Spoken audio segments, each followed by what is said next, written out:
नमस्कार। रामबाण क्लासेज के इस डिजिटल मंच पे आपका स्वागत है और मेरा नाम है बलराम योगी। और जैसा कि पिछली क्लास में मैंने आपको मेवाड़ का जो सिसोदिया राजवंश है उसमें महाराणा जगत सिंह फर्स्ट के बारे में बताया था, तो आज अपन उसी क्रम में आगे की बात करते हैं। और महाराणा जो जगत सिंह फर्स्ट थे, इन्हीं जगत सिंह फर्स्ट के जो पुत्र थे महाराणा राज सिंह, उनके बारे में आज अपन इस क्लास में चर्चा करने वाले हैं। तो आज अपने अगले जो मेवाड़ के शासक है उनका नाम है महाराणा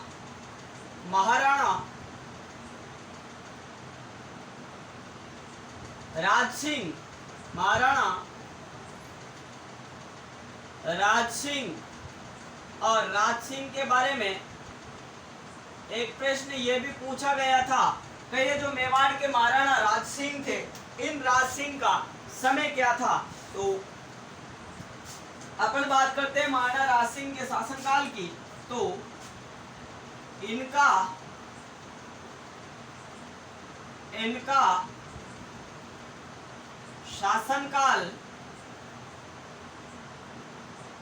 शासनकाल क्योंकि एक बार डायरेक्ट जो एग्जाम था उसमें इनका शासनकाल पूछा गया था, तो महाराणा राज सिंह का शासनकाल 1652 से 1680 तक 80 ईस्वी तक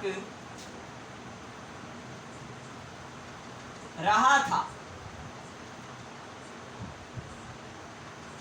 तो अगर महाराणा राज सिंह के शासनकाल की अगर बात करें तो इनका शासनकाल 1652 से 1680 ईस्वी तक रहा था। अगर बात करें इनके पिता की तो इनके पिता का नाम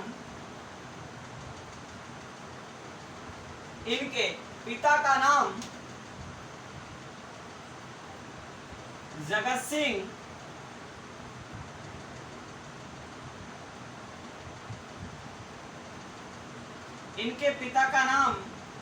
सिंह प्रथम था। और आगे बात करें तो अगर अपन स्थापत्य कला की बात करें तो महाराणा कुंभा के पश्चात अगर स्थापत्य कला का सर्वाधिक विकास किसी राजा के शासनकाल में हुआ था तो वह कौन थे? मेवाड़ के महाराणा राज सिंह, क्योंकि इनके द्वारा भी स्थापत्य कला के विकास पर काफी जोर दिया गया था।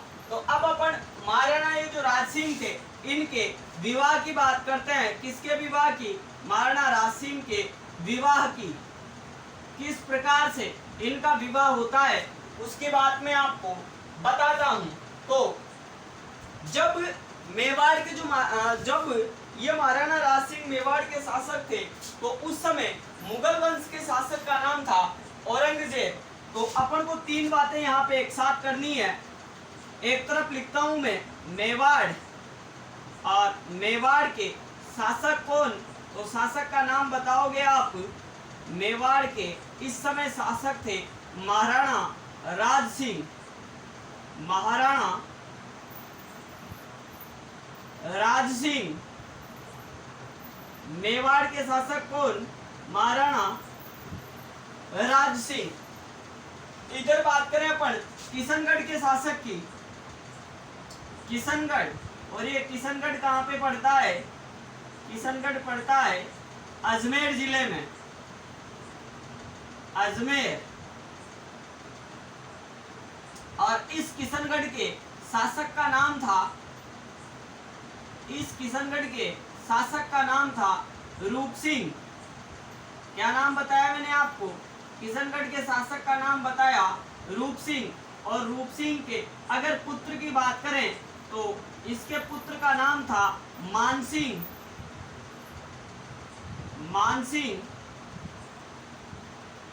और अगर इसकी पुत्री की बात करें तो इस रूप सिंह की पुत्री का नाम था चारुमती। इसकी पुत्री का नाम क्या बताया मैंने आपको? चारुमती। अभी तक मैंने आपको दो बातें बताई है। मेवाड़ के महाराणा राज सिंह थे, उसके इसके अलावा समकालीन अगर किशनगढ़ अजमेर के शासक की बात करें तो अजमेर के शासक रूप सिंह, और रूप सिंह के पुत्र का नाम था मान सिंह, और मान सिंह की बहन यानी रूप सिंह की पुत्री का नाम था चारुमती। तो ये बात तो हुई किशनगढ़ के बारे में। अब अपन मुगल वंश के शासक की बात करें, मुगल शासक, तो इस समय समकालीन जो मुगल शासक थे उनका नाम क्या था? औरंगजेब। क्या नाम था उनका? औरंगजेब। तो इधर मेवाड़ के शासक महाराणा राज सिंह, और महाराणा राज सिंह के समकालीन किशनगढ़ के शासक, किशनगढ़ अजमेर के शासक रूप सिंह, और रूप सिंह के पुत्र का नाम था मान सिंह, और रूप सिंह की पुत्री का नाम था चारुमती। और इधर मुगल वंश के शासक कौन? औरंगजेब। अब कैसे इन महाराणा राज सिंह का विवाह होता है वो मैं आपको बताता हूँ एक कहानी के माध्यम से, तो आप इसको समझने का प्रयास करना। मैं क्या बता रहा हूँ आपको, ये जो रूप सिंह का ये जो पुत्र था मान सिंह, ये मान सिंह, इस मान सिंह की ये चारुमती क्या लगती थी? बहन लगती थी, क्योंकि रूप सिंह के पिता जो मान सिंह थे इनके पिता का नाम रूप सिंह, और चारुमती के जो पिता थे वह भी कौन थे? रूप सिंह ही थे। तो कहने का मतलब मान सिंह इस चारुमती का क्या लगता था? भाई लगता था। तो इस मान सिंह के द्वारा अपनी जो बहन थी कौन? चारुमती, इस चारुमती का जो रिश्ता था वो किसके साथ करवा दिया गया?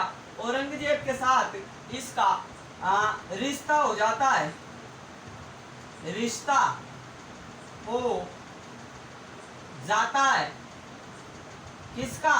मैं क्या बोल रहा हूँ, ये जो चारुमती थी, इस चारुमती का जो रिश्ता था, कहने का मतलब जो सगाई थी, वह इस मान सिंह के द्वारा किसके साथ में करवा दी जाती है? औरंगजेब के साथ में करवा दी जाती है। मैंने क्या बताया कि मान सिंह के द्वारा अपनी जो बहन थी, इस बहन का कहने का मतलब इसकी बहन की जो सगाई थी यानी चारुमती की सगाई किसके साथ करवा दी गई? औरंगजेब के साथ करवा दी गई। लेकिन ये चारुमती किसी मुगल शासक से विवाह नहीं करना चाहती थी, ये किसी हिंदू शासक से विवाह करना चाहती थी। कौन? चारुमती। तो इस चारुमती के द्वारा क्या किया गया? एक पत्र भिजवाया गया, किसके पास? महाराणा राज सिंह के पास, क्योंकि महाराणा राज सिंह भी इस समय के कहने का मतलब प्रतापी राजा थे। तो ये चारुमती किसके साथ विवाह करना चाहती थी? महाराणा राज सिंह के साथ। लेकिन मान सिंह ने सगाई किसके साथ करवा दी? औरंगजेब के साथ। तो जब महाराणा राज सिंह के पास में राजपत्र आया और उसमें यह लिखा हुआ था कि मैं चारुमती जो किशनगढ़ के शासक की पुत्री हूँ, मैं आपसे विवाह करना चाहती हूँ। तो महाराणा राज सिंह ने जब वह पत्र पढ़ा तो महाराणा राज सिंह यहाँ से रवाना हुए। कहाँ से? महाराणा राज सिंह इस मेवाड़ वाले रीजन से रवाना हुए और यहाँ पे चारुमती से विवाह किया। चारुमती से क्या किया? विवाह किया और चारुमती को यहाँ से लेकर रवाना हो गए और कहाँ पे आ गए? वापस मेवाड़ चले गए। तो मैं ये बताना चाहता हूँ आपको कि इस चारुमती का रिश्ता तो औरंगजेब के साथ हुआ, लेकिन इसका विवाह किसके साथ होता है? महाराणा राज सिंह के साथ में होता है। तो महाराणा राज सिंह और जो मुगल वंश के शासक थे औरंगजेब, इन दोनों के मध्य क्या हो जाती है? कहने का मतलब इन दोनों के मध्य संघर्ष होता है। कहने का मतलब दोनों शासक थे, ये मुगल वंश के औरंगजेब तो ये सोचते थे कि जब रिश्ता मेरे साथ हो गया तो विवाह भी मेरे साथ ही होना चाहिए था। ऐसी घटना पहले अपन ने जब जयपुर का इतिहास पढ़ा था उस समय भी आई थी, और उसमें जयपुर नरेश जगत सिंह और जोधपुर के राजा मान सिंह के मध्य में युद्ध हुआ था। वहाँ पे भी लगभग ऐसा ही केस था। तो यहाँ पे भी क्या हुआ? सगाई चारुमती की औरंगजेब के साथ और विवाह महाराणा राज सिंह के साथ में हुआ था। तो इन दोनों शासकों के मध्य में एक कारण ये भी बनता है इन दोनों के मध्य संघर्ष का, क्योंकि आगे चलकर ये दोनों शासक एक दूसरे के विरोधी रहते हैं और दूसरा कारण ये भी बनता है तो महाराणा राज सिंह स्थापत्य कला को संरक्षण देता था। कहने का मतलब ये विद्वानों, उसके अलावा जैसे स्थापत्य कला में जैसे मंदिरों का निर्माण हुआ उसके मतलब विकास पे भी बहुत ज्यादा जोर दिया करता था। कौन? महाराणा राज सिंह। जबकि ये जो मुगल वंश का शासक था औरंगजेब, यह मंदिरों को तुड़वाने में विश्वास रखता था। तो इन कारणों से इन दोनों के मध्य जो कट्टरता थी, जो दुश्मनी थी, वो क्या होती गई? बढ़ती गई।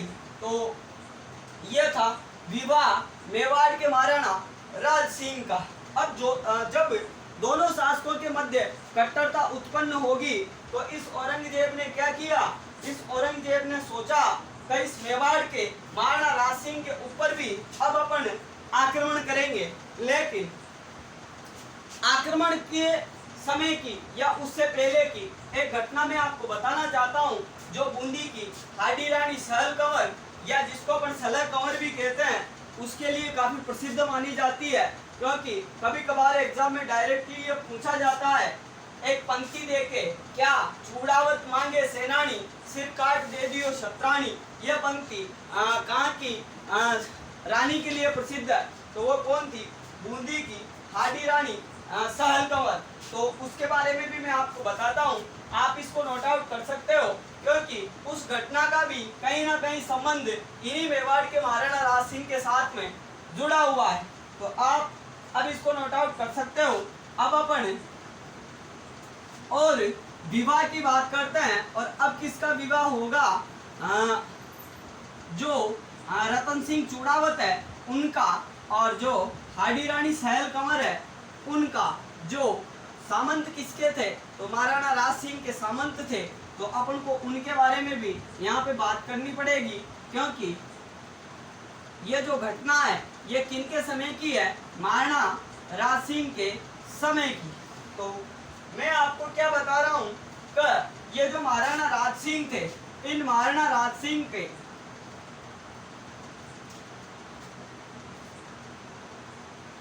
महाराणा राज सिंह के समय महाराणा राज सिंह के समय एक ठिकानेदार था, और ठिकानेदार का नाम क्या था? तो ठिकानेदार का नाम था कि महाराणा राज सिंह के समय एक ठिकानेदार था। ठिकानेदार, और ठिकानेदार का अगर नाम की बात करें तो ठिकानेदार का नाम था रतन सिंह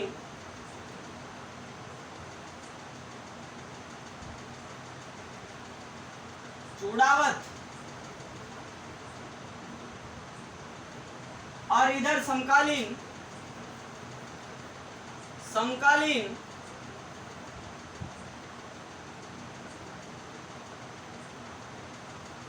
बूंदी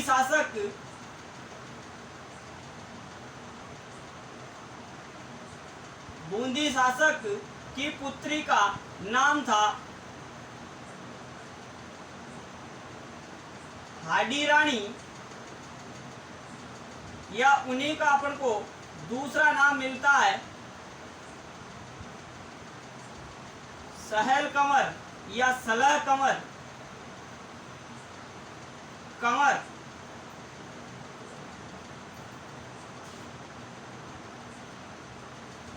मैंने क्या बताया? महाराणा राज सिंह के समय वैसे पहले छोटे छोटे बहुत से ठिकानों को मिला के एक रियासत बनती थी। तो महाराणा राज सिंह के कहने का मतलब एक ठिकानेदार थे, और ठिकानेदार का नाम था रतन सिंह चूड़ावत। और समकालीन जो बूंदी के शासक थे उनकी पुत्री का नाम था हाडी रानी, जिसका दूसरा नाम था सहल कंवर या सलह कंवर। तो और समकालीन अगर इन्हीं राज सिंह के समकालीन मुगल शासक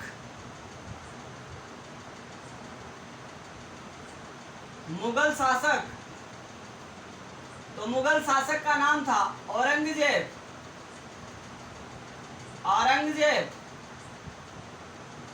तो होता क्या है, इस रतन सिंह चूड़ावत और हाडी रानी सहल कंवर का क्या हो जाता है? विवाह हो जाता है। क्या हो जाता है? इन दोनों का क्या हो गया? विवाह। इन दोनों का क्या हो जाता है? विवाह, विवाह यानी शादी, दोनों की क्या करवा दी मैंने, शादी। तो हाडी रानी सहर कंवर और जो ये ठिकानेदार था रतन सिंह चूड़ावत, इसका क्या हो जाता है, विवाह हो जाता है। तो इनके विवाह को लगभग 4 या 5 दिन होते हैं। उसके बाद में क्या होता है कि ये जो औरंगजेब है, ये औरंगजेब मेवाड़ के महाराणा राज सिंह के ऊपर आक्रमण कर देता है, क्योंकि राज सिंह के द्वारा चारुमती के साथ में विवाह कर लिया जाता है। तो औरंगजेब अपनी इस हार का बदला लेने के लिए किसके ऊपर आक्रमण करता है, महाराणा राज सिंह के ऊपर आक्रमण करता है। तो इस महाराणा राज सिंह के द्वारा इस रतन सिंह चूड़ावत के पास में यह संदेश भिजवाया जाता है कि मैं महाराणा राज सिंह औरंगजेब की सेना का मुकाबला करने के लिए आपसे सहायता मांगता हूं, या मैं तो कहने का मतलब युद्ध करने के लिए कहां पे जा रहा हूं, युद्ध भूमि में, और आप पीछे से कहने का मतलब औरंगजेब की सेना को रोकने का काम करना, क्योंकि औरंगजेब का साथ देने के लिए विभिन्न रियासतों के शासक आए हुए हैं। तो आप ऐसे करना, मैं तो औरंगजेब का सामना करूंगा और आप उसको सैन्य सहायता मिलने की, कहने का मतलब उस गुंजाइश को खत्म कर देना। ऐसा संदेश भिजवाया गया महाराणा राज सिंह के द्वारा, किसको, रतन सिंह चूड़ावत को। अब रतन सिंह चूड़ावत के विवाह को मात्र 4 या 5 दिन हुए थे। तो जब उन्होंने ये संदेश पढ़ा तो रतन सिंह चूड़ावत युद्ध करने के लिए अपने भवन से निकले। तो निकलने से पहले उन्होंने सहल कंवर से बोला कि ऐसे मेरे को महाराणा राज सिंह की सहायता के लिए जाना है, तो आप मेरे को याद रखना। तो ऐसे करने के बाद में ये रतन सिंह चूड़ावत युद्ध के मैदान में आ जाते हैं। कहाँ पे आ जाते हैं, युद्ध के मैदान में। तो महाराणा राज सिंह यहाँ से रवाना हुए और कहाँ पे आ गए, युद्ध के मैदान में। और युद्ध का मैदान में यहाँ पे बना देता हूँ। और एक तरफ से कौन आए इसमें, औरंगजेब, और तीसरी तरफ से कौन आया इसमें, रतन सिंह चूड़ावत। तो जब रतन सिंह चूड़ावत युद्ध कर रहे थे तो उनको बार बार अपनी जो रानी थी, कौन, हाडी रानी सहल कंवर, इसके बारे में याद आती थी। तो जो रतन सिंह चूड़ावत थे, इनके द्वारा अपने सैनिक को भेजा गया कि महारानी अगर मैं युद्ध से नहीं लौटा तो आप मेरे को भूल तो नहीं जाओगे। तो इन्होंने पहले दिन भी यही काम किया, संदेश भिजवाया। तो रानी ने कहा कि ऐसा नहीं होगा, मैं आपको नहीं भूल सकती। फिर दूसरे दिन भी इन रतन सिंह चूड़ावत के द्वारा वापस रानी के पास में संदेश भिजवाया गया। तीसरे दिन भी यही हुआ, चौथे दिन भी यही हुआ। तो फिर लास्ट में 5वें दिन होता क्या है, इस हाडी रानी सहल कंवर के द्वारा यह सोचा गया कि अगर ये ऐसे ही संदेश भिजवाने में व्यस्त रहे तो इनकी हार निश्चित है। तो हाडी रानी ने एक पत्र लिखा और पत्र में क्या बोला इन्होंने कि महाराज, मैं आपको अब अपनी अंतिम निशानी भेज रही हूँ। तो इस हाडी रानी सहल कंवर के द्वारा क्या किया गया, अपना सिर काटकर एक सोने के थाल में एक कपड़े से ढककर जो सैनिक थे, सिपाही थे, उनके द्वारा युद्ध के मैदान में भिजवा दिया गया। तो फिर जब इस रतन सिंह चूड़ावत के द्वारा अपनी जो रानी थी हाडी रानी, उसका कटा हुआ सिर देखा गया, तो इसके द्वारा इतने शौर्यपूर्ण तरीके से युद्ध किया गया कि इस युद्ध में जो औरंगजेब थे, इनको हार का सामना करना पड़ा था। तो एक पंक्ति आती है किसके लिए, हाडी रानी सहल कंवर के लिए। उस पंक्ति को भी मैं यहाँ पे लिख देता हूँ। चूड़ावत मांगे सेनानी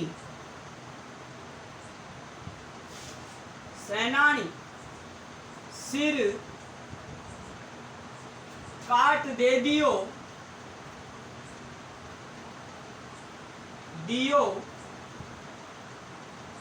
शत्राणी।